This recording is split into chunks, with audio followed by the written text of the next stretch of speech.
Good evening, everybody. Good evening. We're going to start now. Good evening. Good evening. Hello. I'm Bev Adamczyk, and I'm a member of the leadership team of the League of Women Voters of Lake Forest, Lake Bluff area. The League is a nonpartisan grassroots organization open to people of all backgrounds. We empower voters and defend democracy through education and advocacy. Learn more about us by visiting our website, www.lflb.org, or come join us at our fall open house on September 18th. Today, I'm delighted to welcome you to this important discussion with Dr. Leali, Superintendent of the Lake Bluff 65 schools. As children are the hope and the promise of the future, it's fitting that we educate ourselves on what is happening here and take stock in the younger set in our community, our future voters, and our leaders. So, let me introduce Katie Anderson, our Director of Local Program and Advocacy. Katie's been leading our programming and advocacy since 2020, and Katie had the foresight to see how our local league's interest in mental health is relevant to public education today. Thank you. Thank you everybody again for coming tonight. And this is an educational program. We will not be doing any advocacy, but we are going to focus a little bit on mental health of our students in our community, and with the approach of looking at student resilience. We'll also discuss student safety. And then our third topic tonight will be the Portrait of a Learner initiative, which is an exciting community-minding opportunity to help out our students. So I'd like to introduce Lisa here, and why don't you give us a little background on your experience and how you've come to Lake Bluff. Sure, thank you so much. I'm so happy to be here. Thank you to the League for inviting me. Love the opportunity to kind of talk through what's happening in District 65. I am the proud superintendent of District 65 and have been so grateful to serve this community. I'm going into my third year. And before I really get off on a tangent, I do want to recognize we have two board members in the audience, Tim Penich and Amy Connell-Donahue, and they're in the back. And I just want to recognize them because I'm going to talk a little bit about some of the challenges that we've had going on in the last couple of years. And I would say that this is one of the most difficult times to be a board member in a school district. There are lots of issues that have come to their table, lots of difficult decisions and difficult discussions, and these two, as well as the rest of the 5 members of our board, are just tremendous, come prepared, and are really advocates for all the students.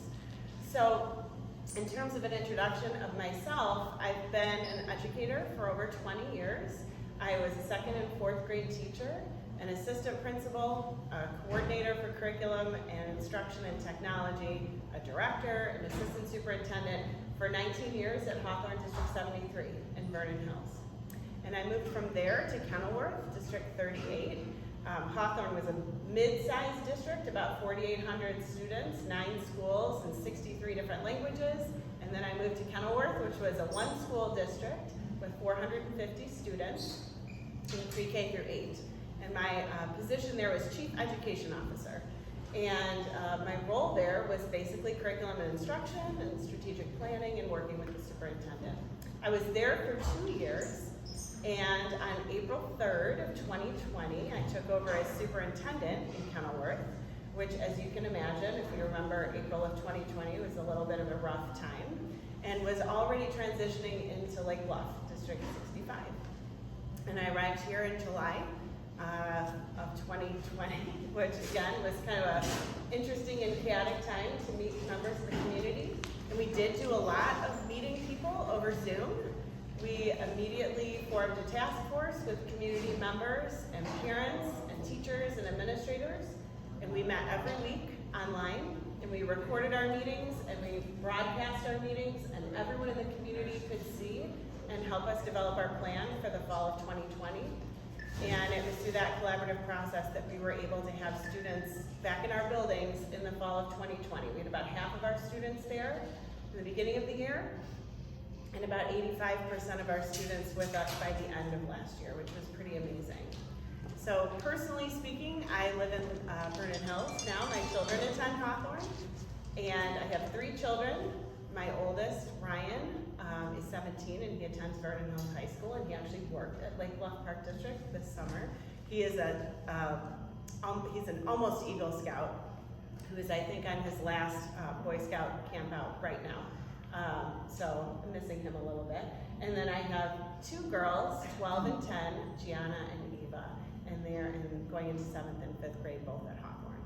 So I definitely approach my work with experience in education, but also as a parent and a community member in another community, and all the decisions that we make as administrators in Lake Bluff do reflect that. We all have children, and we all think about our own children when we make decisions and plan for things in District 65. So I'm just so happy and honored to be a part of this community from the moment I got here, even though it was a little crazy and everything was on Zoom.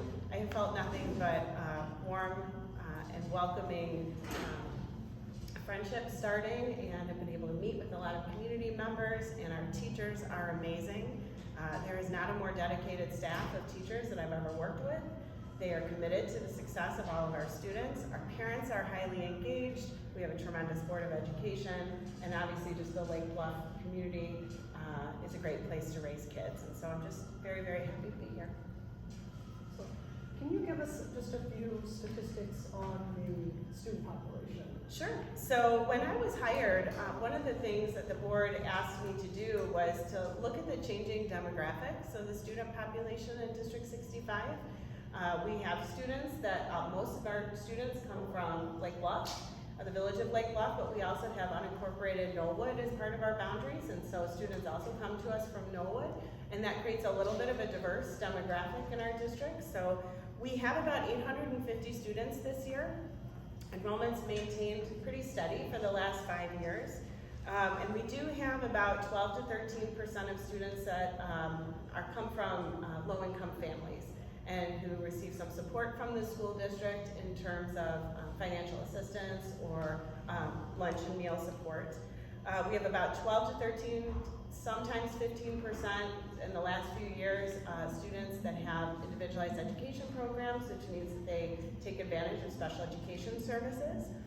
And we have about 8 to 9% students who are learning English in addition to a second language. And the majority of those students also speak Spanish, and we also have some other languages as well. We definitely have, like I said, a very talented staff.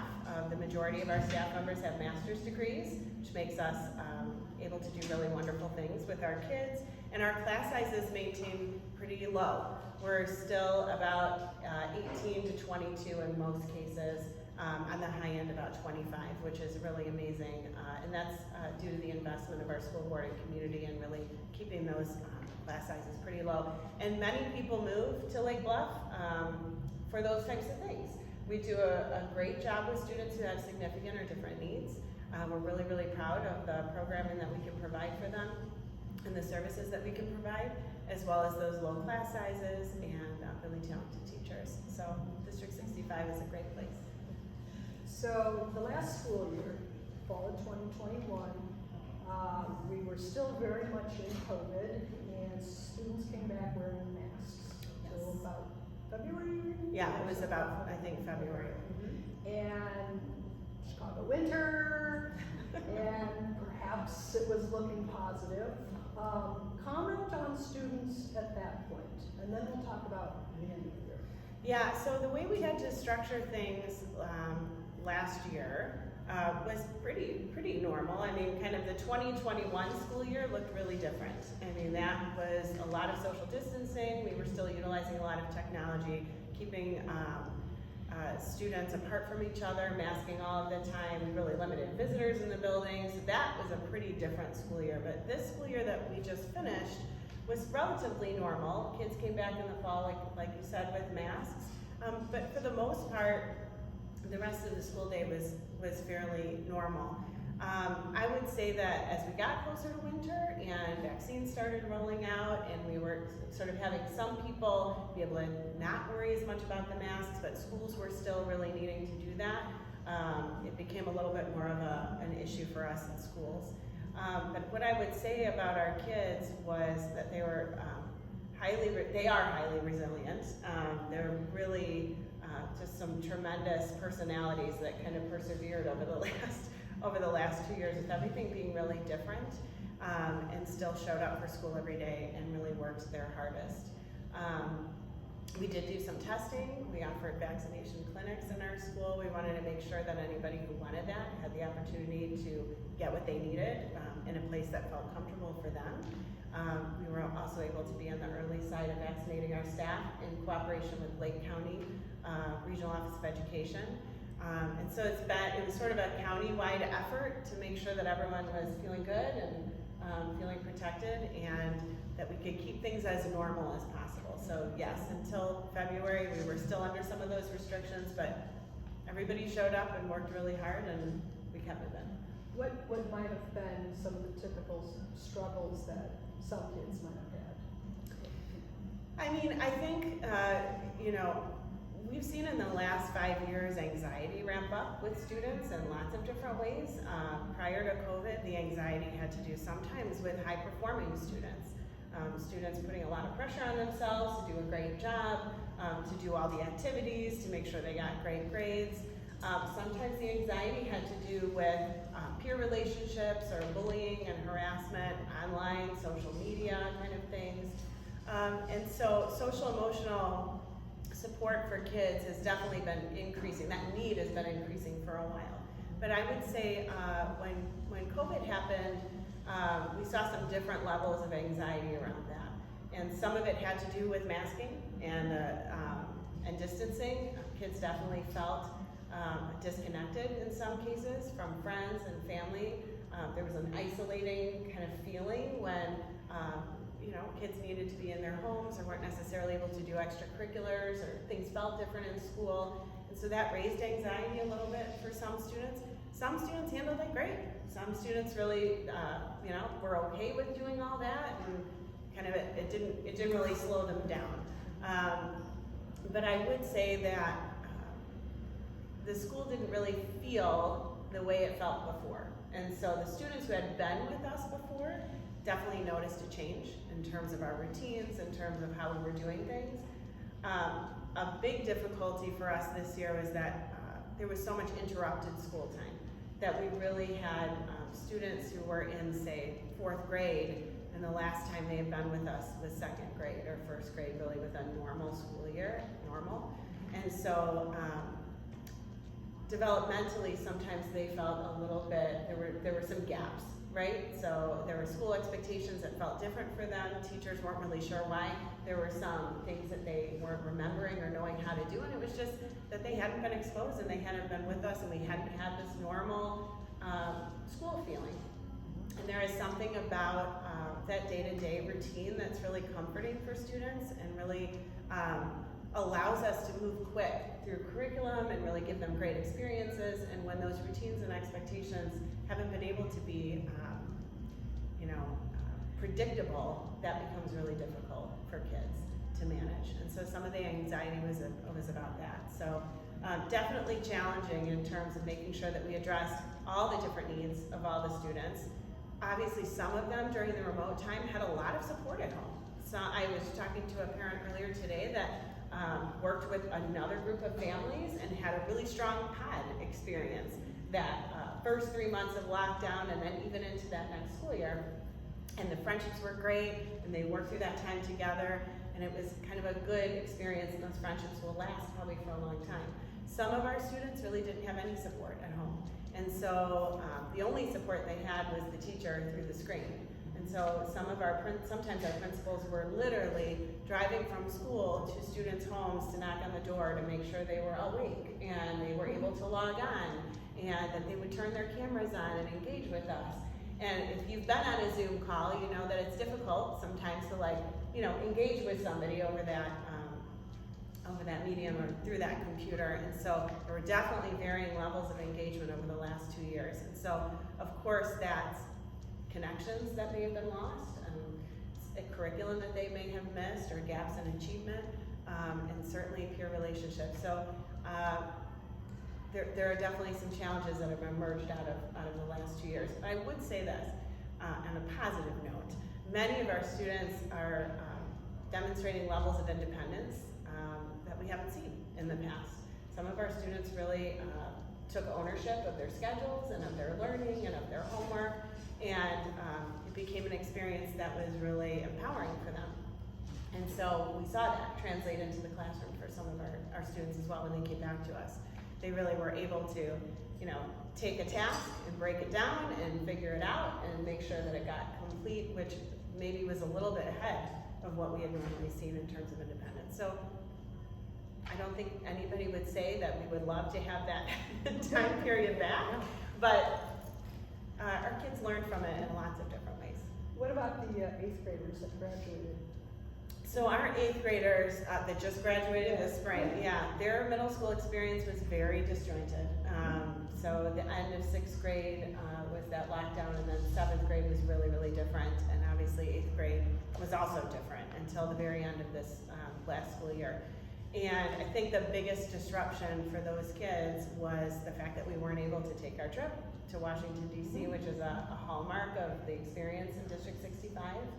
And I get the great opportunity to have lunch with middle schoolers a few times a month because they have an incentive program where they earn, like little bluffer cards for doing great things, and then they get put into a drawing and they can choose a prize. And one of the prizes is to eat lunch with me, which amazingly they choose a lot.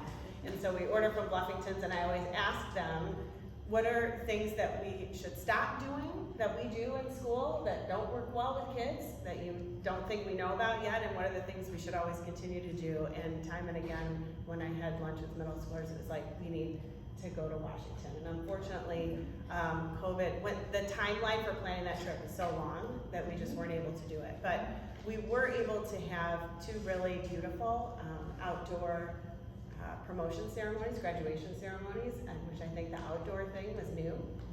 And the last 2 years we've done that. It's been really beautiful and really powerful to hear our students talk. Their speeches have been really different. They've talked about the challenges that they've gone through publicly. They've talked about how it's impacted them academically or kind of with their well-being, their emotional well-being. And it's been evident that they've had to work through a lot to really continue to come every day and work hard and achieve things. But I know that Lake Forest High School is ready for them and ready to support them with anything they need.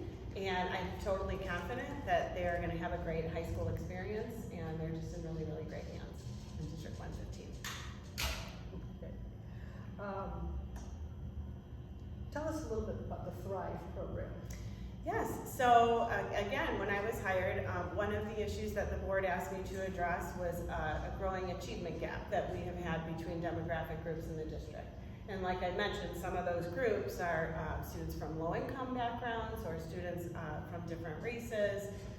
Sometimes there's gender gaps in terms of language arts or math, but while all of our students perform above the state's average, the gap between some of our groups is pretty big and bigger than most of the gaps in the state. So, for example, students living in poverty compared to students who are not living in poverty, that gap in achievement is really much bigger than the state gap. And so that is something that our Board of Education asked me to address specifically. Now, I was hired in December of 2019, and so that was my charge, and then COVID happened 3 months later, and some of that work got pushed aside so that we could manage and get our schools open. But in the spring of 2021, our team launched a task force that we call Thrive Task Force. It's an acronym, and it really just means we want all of our students to feel trusted, honored, respected, included, and valued every day. Because one of the things we know about students is that, and this happens in like your first education course, is that Maslow's hierarchy is really important. We have to make sure we meet some really basic needs before students are able to be available to learn. And so some of those needs we've been dealing with a lot. Food insecurity, housing insecurity, actual physical safety, or feeling like they have a safe place to live and they have all their basic survival needs met. Then the next is sort of their health needs. Do they feel healthy physically? Do they feel healthy emotionally and mentally? And then after that, do they feel a sense of belonging? Do they have friendships? Do they feel like their interpersonal relationships are strong? And it's only until that fourth level, and all those things are taken care of, that we can have students be open and available and be able to access the experiences that we have in school. And so what I heard a lot when I first came was that our principals had seen an uptick in the recent years of just not so kind behaviors between students, and some cliques and some bullying, and definitely not helping students' well-being enough to help them be able to access their learning. And so what we did was modeled this task force after the Return to Learn task force, which was really successful in developing a plan for us to get back into school. And we opened it up to the entire community, and anybody who volunteered, we had them as part of the committee. And so originally we had over 40 members sign up, some community members without students, parents, teachers, administrators, staff members, and board members.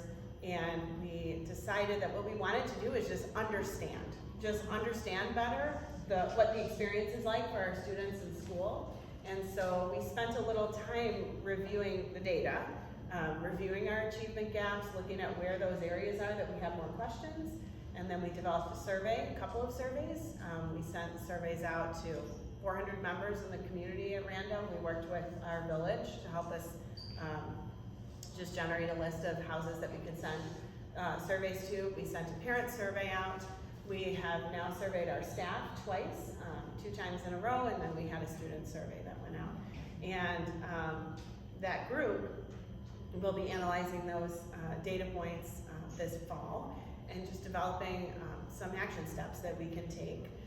Obviously, a lot of the work is on us as a school district. We have to look at our instructional practices, we have to talk to our kids about what's working and what isn't working, we have to make sure that our materials are appropriate, and that's something that we're going to be working on internally, and we are probably going to be involving some parents in that as well. But some of it is just what can we do as a community, and where can we get support outside of the school, because obviously the school day is only 6 hours long. Our kids interact with each other outside of school, online, in person. Our kids are really active in the community, which is awesome. And sometimes those interactions come into school, not in a positive way. Sometimes that interrupts, the way they feel about school. If they've kind of had a fight with a friend or something isn't going well. And so part of that Thrive initiative is to see how can we build a support system for our students that's not only in school, but in the community as well, and how can we all be aware of the issues that kids are facing and what we want for them. And I've been really, really lucky as well to partner so much with the Park District, with the Village, with the library, with the Chamber of Commerce. We've met since I arrived every month. We've had a Zoom meeting, and we've all talked about together how can we work together to make sure we have a cohesive, message, and we sort of bring the community back together around some collective commitments or goals that we might have. I don't think it's any surprise that I've heard from a lot of parents that this was a really difficult 2 years for them too. People definitely had very different opinions about the way things were going and the way things should go, and sometimes that really impacted friendships.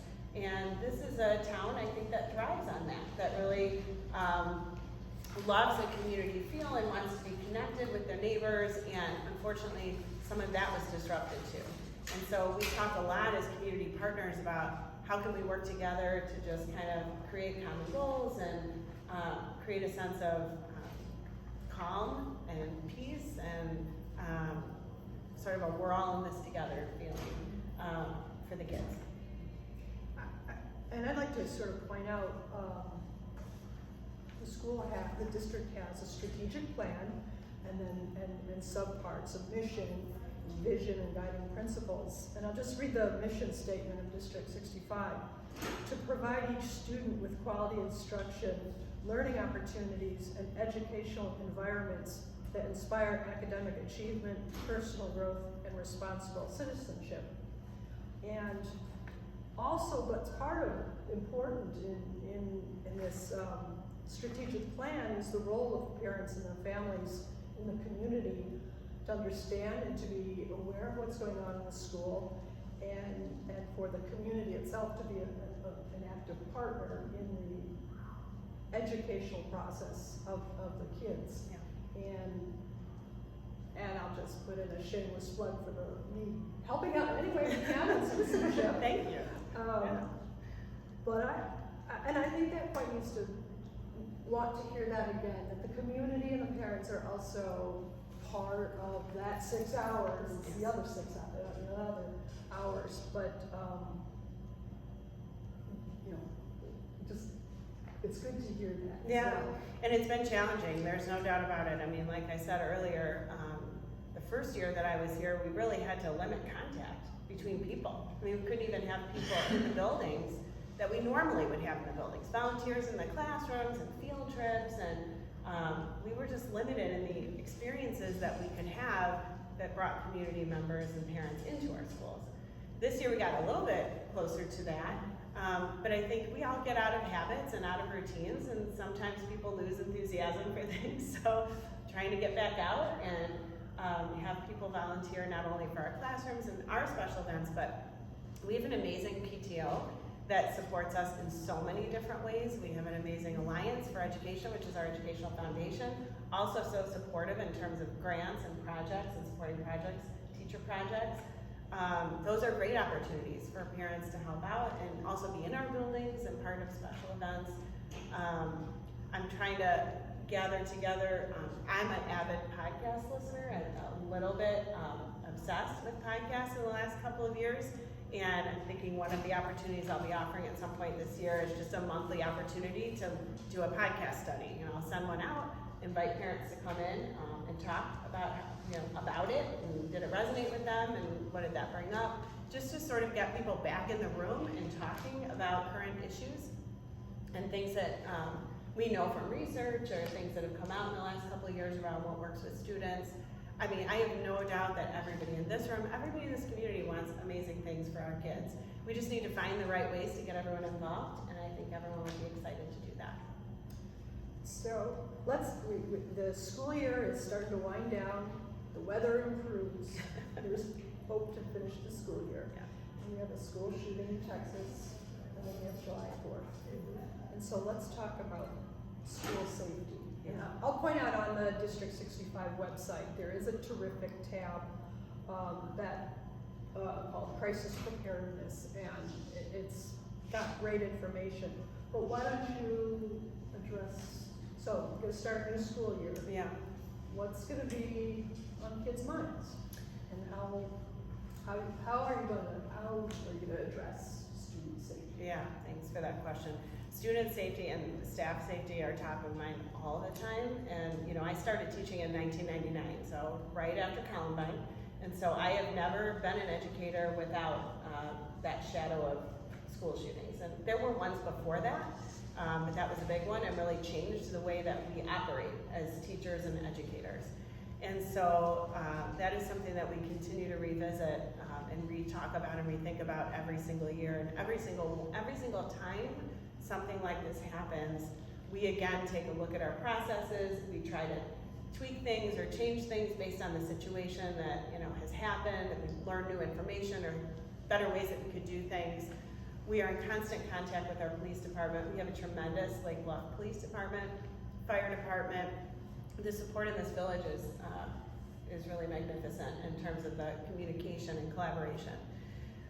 We did have, so after Uvalde, we scheduled some walkthroughs we have a new chief of police, Chief Smizinski, who's great, who's been here a really long time.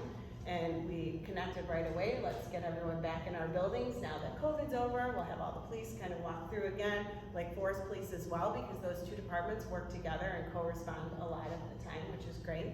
So they were scheduled for walkthroughs of our buildings on July 5th. And so July 4th happened. Obviously that creates another level of urgency, presents some additional information. And we had 3 families directly impacted at the Highland Park shooting. And so we were in a mode of just trying to support them with their individual needs, emotional needs, physical needs, you know, just caring for their children. We had 9 students who were there at the parade who were directly impacted, and so, one who reached out to us directly July 4th that evening to get some support, and thank goodness, you know, so we were able to do that. I can tell you that I know my own children, every time something like this happens, their level of anxiety goes up a little bit. I don't know that I know exactly how our students are going to be approaching this school year. I know anecdotally, in the Highland Park situation, sadly, many parents reported that their students were more level-headed, their children were more level-headed than they were feeling at that moment, and that the children were able to say, we just need to go, and get parents out and kind of move them along, because they have been through these drills and they've talked about it and heard about it, and that is a sad, sad thing to say, but it's something that we think about a lot. How do we not normalize it, but how do we create an environment where students feel confident to do what they feel like they need to do? That's worst case scenario. We always have to be ready to react, but I would say coming into this school year, one of the big messages that, and starting on Friday, actually I have a community message going out on Friday with this as a small topic, just we really need our students to tell us if they're concerned about anything or anyone that might be a danger or a threat to students or staff or anybody in the community. I think sometimes, you know, if you can think back to yourself in middle school or 4th or 5th grade, and somebody says something like, you know, that sounds jokey, but you're not really sure if it's a joke, it feels uncomfortable to say that to somebody. You feel like you're kind of telling on them, and it doesn't feel okay, or it maybe, you know, hasn't felt okay. And what we really need to do is make sure that all of our students have a trusted adult somewhere in the building that they can tell us. We have ways for them to report electronically, confidentially. We have some, and not anonymously, confidentially, because we do need to follow up with the people who report that so that we can get the information that we need. And that's really a big message for us, is just, if you see something, if you hear something, if you notice something, you need to tell us. And you're not gonna be in trouble, and we're gonna believe you, and we're not gonna overreact. We're just gonna try to look at it and see if we can support whatever student they're concerned about or whatever situation they're concerned about. So that is a big piece. The other proactive piece is just building relationships again. COVID really, it really made it challenging to build personal relationships with kids, really talk to them about their personal lives, you know, what their struggles are, what they're excited about, what they want out of their school day, how things are going with friends. All those little conversations can't happen when you're logging in and out and in and out, and you're sitting at your home and the teacher's sitting at their home, or you're just in the building. And we had to operate on a remote platform that first year because we were so short on staff. I mean, we had so many teachers out because of either their own children having COVID, or them having COVID, or quarantining, or being exposed. I mean, the staffing has been so challenging. So literally for a year and a half, we were so disconnected. And our goal this year is to just rebuild that foundation of relationship and connection, because that is what makes the difference. That trust level goes up, and kids feel safe to say things, and to tell us things that are worrying them, and then hopefully we can get the information we need before anything happens that's not good for our kids. But we have done the walkthrough with our police. They've made some suggestions in terms of fortifying our facilities. We have a very supportive board. We're drafting some plans of like, here's a lot of things we could do. Here's sort of a package that we think is most reasonable and will be a good way to spend our dollars. I mean, ultimately we want to be responsible stewards of taxpayer dollars, and we don't need to go overboard. We want to make sure it's a good return on investment and something that's actually going to help us prevent violence, react to violence. Some of it has a lot to do with surveillance and just making sure we have eyes on the perimeter of the building at all times, looking at our playgrounds and where they're situated. We have been talking a little bit about the possibility of a school resource officer or somebody who we might share with the police department. There's pros and cons to that, right? There's been a lot of research on great school resource programs that really help students make a connection between the police and their own needs as a helper, kind of a helpful resource in the community. And there have been other programs that haven't worked out so well. So we're in the research stages on that. And I would say just we're moving forward with trying to be as proactive and also making sure that we are ready to be as reactive in a terrible circumstance if that were to ever happen. So, Right, but I think your perhaps the most important point is, does a student feel that they belong? yeah. And that's sort of underlying what you're hoping to rebuild or build or connect with in the coming school year. Yeah, it's something that's pretty common when you hear about school shootings or the people that come back and that's the situation they find themselves in. A lot of times they talk about feeling disconnected or a lack of belonging, or they felt like they didn't fit in or they didn't have friends. And we know from research it doesn't take much, but every student needs one person. They just need one. And you'd be surprised how many students don't have one. They don't even really feel connected to one other person. And when that is the case and you're spending 6 hours in a building every day feeling like everyone else has people and you don't have somebody, that is a really, really difficult situation. And so the goal is to create an environment not where everyone has to be friends. We don't need everyone to be on play dates and be friends, but we do need everyone to take care of each other and to reach out if they can see somebody that's alone or struggling, so that everyone feels that they are at least included and part of the group, part of the district. Portrait of a learner. Yeah. So exciting. It's a really exciting opportunity. And I'll let you explain the whole thing. I participated in the community workshops that were in January, February, April, and May.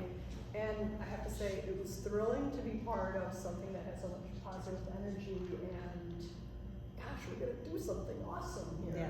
Yeah. And so, it's early. Yeah. Why don't you tell us where we are? Well, I'm gonna give a shout out to Dr. Matt Montgomery, who came to Lake Forest at the beginning of last year. He's going into his second year in District 67 and 115. And we were able to connect right away and start talking about our goals. Because another thing that was conveyed to me when I was hired was just at times in the history of these three districts working together, Lake Bluff hasn't felt very included, speaking of inclusion, hasn't felt very included in that community of three districts. And so when I spoke with Matt the first time, it was just like, how can we work together? We want to be part of things, we want to partner on things. And he was very excited about that. And when he started talking about doing a portrait of a graduate, he invited us to participate as part of that project. And the portrait of a graduate process has been going on for a while. It's probably 10, 15 years old, maybe 20 years old, where districts have started thinking about, yes, there's all these standards that we have to teach kids, and there's all these things that we have to get them ready for, and all these requirements, especially in high school. But really, what is it that we're trying to get them to be able to be or do as people before they move on from us out of the public education system, the pre-K-12 education system? Most of the time, high schools engage in a portrait of a graduate. If it's a district that includes a high school or a high school district, because that's sort of the end of the line. I mean, we know we celebrate 8th grade graduation, but they're supposed to go to 9th grade. That's the normal transition, But the end of 12th grade is a different story. Some of our kids go into the military, some of our kids go into trades, some of our kids go to college. A lot of the kids at Lake Forest go to college, but they've even changed their verbiage around that to, I think it's next steps or something like that, because there's a more diverse group now in terms of next steps that they have after high school. So as a pre-K-8 district, not something that we would typically engage in alone, but when we were given that opportunity by Lake Forest 115, we were so excited to just, number one, have the opportunity to bring people together and meet people. Both Dr. Montgomery and I really were excited to have that, a room full of people that we could talk with and connect with and hear from. Two was, we were just in this really great time of a reset. We're just out of COVID. We have all these kind of new and different needs that we know our community has, our students have, and to just hear from people about, many people changed their thoughts about long-term plans or what was meaningful to them over the last 2.5 years. So this was a good opportunity to just go, where's everyone's head at? And then third, guiding our work moving forward, this is a great North Star. Again, we know all the standards, we know how to do school, but above and beyond that, what are those things that are really important to the communities that we serve that might be different here than would be somewhere else? And so we were able to work with Battelle for Kids, which is a company out of Ohio that's done these portraits all over. They've done some in Ohio, they've also done a lot in Illinois and around the country. And we did have, I think, 4 or 5 engagement, community engagement sessions. And we had, I think, over about 150 people in one room every single time. And I think we started with masks. Did we? Or was it no masks? I can't remember. It was a blur. Anyway, and so Battelle and the facilitators, and then Dr. Montgomery and I were able to lead this group through a process of just kind of winnowing down from research-based competencies, the things that we know kids need moving into the workforce or into their next steps in education, down a list of, I think we had 20 different competencies. We had lots of discussion, and then winnowed them down to, what do we have, 6? The best part of that process, and you can argue with me if you think differently, but was our students. We had students in the room that were high school age and middle school age from all 3 districts. And when I say, maybe that first meeting, they were a little bit hesitant, but by the second meeting, everybody in the room gave us feedback that we cannot let the kids sit alone, because they all clustered at a table. If they knew each other, just kind of sat at one table. And everyone was like, we need the kids at our table, we need to hear from them. And so we spread everybody out, and we had sort of very diverse groups at all the tables with at least one student at every table. And your students were articulate. Amazing. They had very concrete thoughts, and just a delight. And I can tell you, not afraid to challenge. If a parent or community member said something like, I think this is what kids think, and they're like, no, that's not what we think, or that's not what we, our friends think, or that's not what we're thinking about or what we need. And it was, and of course, very respectful and just, like you said, just so intelligent and really brave and really, really thoughtful. And so their voices in the end of the process, I think, came out loud and clear in the 6 competencies that we chose. And one of the things that we are really trying to emphasize is that just because we chose these 6, which they are over there if you didn't pick one up, you can pick one up after, but I'll read them here in a minute. This doesn't mean we're going to do nothing else besides these 6, but these will be the things that moving forward as districts, sometimes together and sometimes independently, will try to work into our curriculum and our learning experiences so that over the course of their career, from pre-K through 8, we're building the experiences in different levels of rigor so that they have learned lots of different facets of these competencies. So the things that we decided were really important were critical thinking, communication, adaptability, empathy, confidence, and citizenship. And some of the discussions around these were really, really interesting given the time period that we're in now and what we just went through. And there was heated debate over excluding some of the competencies that weren't included, or do we need to reword this? Does this really capture what we're talking about? But ultimately, what I remember most from the conversation was a very big focus on making sure that our students are well-rounded people who can connect with other people. Because ultimately, right now, if our students enter the workforce now, they may be working with somebody, a team of people from 5 different places in the world. And they need to be able to adapt to different cultural expectations. They need to be able to communicate well with people who maybe don't speak their language, use tools that help them do that. Because that is the future. That is what happened over COVID. I don't know about you, but I'm able to engage in a lot of things that I was not able to engage in before, because I can be in 5 different places from Lake Bluff and not move. And I don't have to drive, I don't have to fly. I can just do it from my desk. And that is a lot of what our kids will experience. But interestingly, what they said was, we also don't want to lose a connection, like the ability to connect with people personally and have relationships that are meaningful. So yeah, please. So these 6 competencies, they will be discussed alongside the rigorous curriculum. Yes. And we should see these topics somewhere in the community. And what's the timeline? How do you think it's gonna? It's a great question. So we do have, our strategic plan is up for a revamp. Okay. And we are actually having discussions with the Park District, the Village, and the library about potentially coming together around a portrait of a community. So this is our portrait of a learner, and when I was speaking with Drew Irvin about this process, because he has students in 65, and he was really excited, and he kind of went, wouldn't it be cool? I mean, we're such a small community, and we have many of the same stakeholders and volunteers that would volunteer to help us with our strategic plan, would also volunteer to help the village, would also volunteer to help the Park District.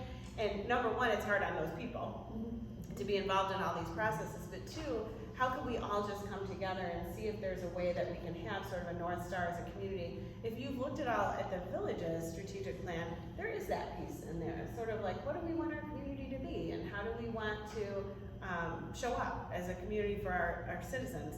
And so, selfishly from my perspective, I would love for some of the work in the Portrait of a Learner to translate into a bigger community-wide vision for what we want when our kids leave our schools, and hopefully come back to buy property and raise their kids in Lake Bluff and bring their kids back to District 65. Ultimately, that's what we want, and many families do that here.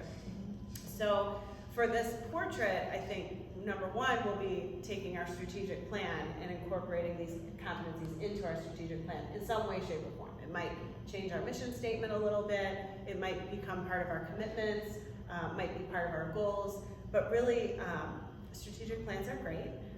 But sometimes they're not quite as close to the classroom as we want them to be. So really what we want is to take that strategic plan, this portrait of a learner, and really get with teams of teachers and talk about where in your school year already are we helping kids with communication, different kinds of communication, verbal, written, debate, all kinds of communication. Where are we putting in lessons on confidence? What does that mean? And if we think a student is confident, what does it look like when they're confident? What are they doing? How are they behaving? What kind of risks are they taking? So where is it? Is it there at all? If it's not, where can we put it in? And then how are we gonna know we achieved it? And those are really exciting discussions, and hoping to have some student input on that too, because there isn't really a standardized assessment for empathy, but we all know it's important. We all know it's important for our kids to be able to feel what somebody else is feeling and reach out and be supportive. Or how do we measure the level of adaptability a student has? We certainly have teachers who know when a student is not being flexible or adaptable, but where do we give them opportunities to even show us if they can be adaptable? And if we don't, then where can we put it in? So that kind of curriculum articulation is going to be a big part of what we do moving forward, to just operationalize these and start to discuss what it looks like, not only as a team of educators, but with our kids, and start to help them understand what it looks like when you are somebody who thinks critically about things. What does that mean? What does it look like? What do you need to do? So it's really exciting. Yeah, and I'll just add, the District 65 kids, confidence is one of the topics they felt was important, because confidence is not just about yourself, but are you confident in the material you've learned? And from that confidence, you feel better about just discussing stuff. And that one kept coming back and back all 4 or 5 weeks that we met. So it's a terrific. Well, and stay tuned, because we interviewed all the students that were a part of the process and videotaped that, and we'll be putting that together into sort of a, I don't want to say promotional, but informational video about this process. And I sat down with our kids thinking this was going to be about like 20 minutes, and an hour later the videographer was like, we gotta wrap it up. I couldn't talk to our kids for 3 hours about what they thought about the process, what they thought was left out, what they thought was done well, what they would have done differently. Our kids are so just so incredible and amazing, and coming out of these 2 years with that kind of grit and perseverance and resilience, and ready to give back to the kids that are still gonna be in District 65 for a long time, and it's just amazing. And at the end, I said, would you be willing to help us kind of figure some of these things out? Yes, sign me up, I'm happy to do it. So, it was really great. Well, thank you for your time. Does anybody have any questions on what we've heard about resilience, safety, and the portrait? I have a question. Yeah. And when you were talking about, I'm sorry if I get the terminology wrong, but the task force that was inspired by Thrive. Yep. I was wondering if you might have a student constituency on that task force, and I am wondering, after your experience with the Portrait of a Learner, if you're thinking of trying to infuse a student component to that task force. So student voice is kind of a thing that we try to infuse at all levels, and the Thrive Task Force ultimately, hopefully, will have students represented. Even though we weren't ready, some of our middle schools students took it upon themselves to create a group to talk about unity in our school and making sure that everyone feels accepted and valued. And they went to one of our teachers and said, we want to do this. And she was, okay, can we do this? I said, yeah, that's completely in alignment with what we're doing. And so, yes. They're not with us yet. I understand there are some yes. sensitive aspects to probably the data there that you're looking at, and then you don't want to seed ideas. They might already be there, but when there is the element of behavior that isn't so kind, those are areas where obviously they can student help us. input. Absolutely. Yes, that sounds wonderful. Yeah. Hi, Hi. my name is Christine and thank you for coming. So how do you teach your students in the past and going forward, especially since we've been in this whole COVID thing? How do you teach them conflict resolution? And when they have difficulty not only with their peers, perhaps a different viewpoint with their parents, and they're all confused about it, and how do you give them the tools to work that out? Because I think it's critically important. So important, and it's come up over and over again, and I will tell you that in this last 2 years, I've seen adults struggle with conflict resolution, which is difficult, right? Because if we're trying to teach it and model it, and we can't really do it ourselves or keep ourselves emotionally regulated enough to not escalate a situation, that can be challenging. So that's a great question.